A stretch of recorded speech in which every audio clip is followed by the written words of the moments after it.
হলো তানরেন ওয়ার্ল্ড। এটা এমন পৃথিবী যেখানে একজন নয় বরং দুইজন রাজা রয়েছে। একজনের নাম রেন ও আরেকজনের নাম হলো সামিয়া। এই পৃথিবীতে মানুষকে শাস্তি দিয়ে নয়, ভালোবাসা আর বোঝানোর মাধ্যমে ঠিক পথে আনা হয়। এখানে কেউ ক্ষুধার্ত থাকে না, কেউ একা থাকে না। এখানে মানুষ একে অপরের পাশে দাঁড়ায়, এমনকি অপরিচিত মানুষকেও বিপদে সাহায্যের হাত বাড়িয়ে দেয় সবাই।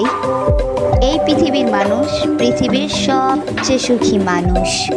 সকালে শিশুরা খেলছে, কেউ গাছ লাগাচ্ছে, কেউ বৃদ্ধদের সাহায্য করছে, কেউ আবার বন্ধুদের সাথে হাসি খুশি সময় কাটাচ্ছে।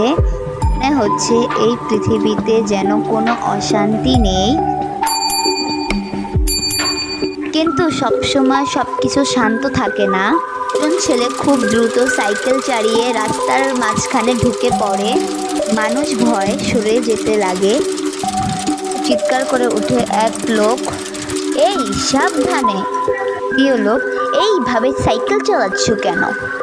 এক মুহূর্ত আগেও যেই জায়গা শান্ত ছিল সেখানে এখন ছোট একটা বিশৃঙ্খলা তৈরি হয়ে গেল। আর এখান থেকেই শুরু হয়ে যায় তানরেন ওয়ার্ল্ডের আসল গল্প।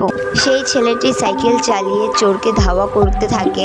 চোরটি তানরেন ব্রিজের ভিতর ঢুকে পড়ে। ছেলেটি হতাশ হয়ে বলে, ধ্যাৎ তেরিকা, ঢুকে গেল ব্রিজে। কারণ তানরেন ব্রিজে কোনো যানবাহন নিয়ে প্রবেশ করা নিষেধ। ঠিক তখনই ব্রিজের অন্য পাশ থেকে সেই ছেলেটির একটি বন্ধু এসে পড়ে। সেও সাইকেল নিয়ে এসেছিল। সে জিজ্ঞাসা করে, ক্রিস, কি হয়েছে? ক্রিস উত্তর দেয়, চোরটা ব্রিজের ভিতরে ঢুকে পড়েছে। কিন্তু কিছুক্ষণ পর তাদের আরেক বন্ধু দৌড়িয়ে আসে।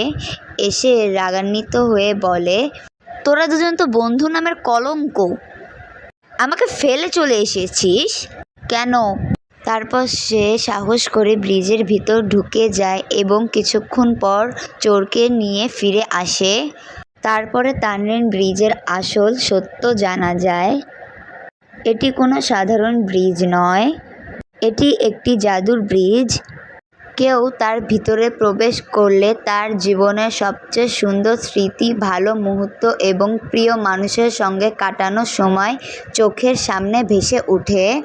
চোরটাও সেই স্মৃতির মধ্যে হারিয়ে গিয়েছিল, তাই সে আর এগোতে পারেনি। কিন্তু চোরকে ধরে আনার পরে তিন বন্ধু আবার তর্কাতর্কি শুরু করে। একজন বলে, আমি বেশি সাহসী। আরেকজন বলে, আমি চোরকে ধরতে পারতাম। আরেকজন বলে, আরে আসলে তো আমি সাহসী, কারণ আমি চোরকে ধরে এনেছি।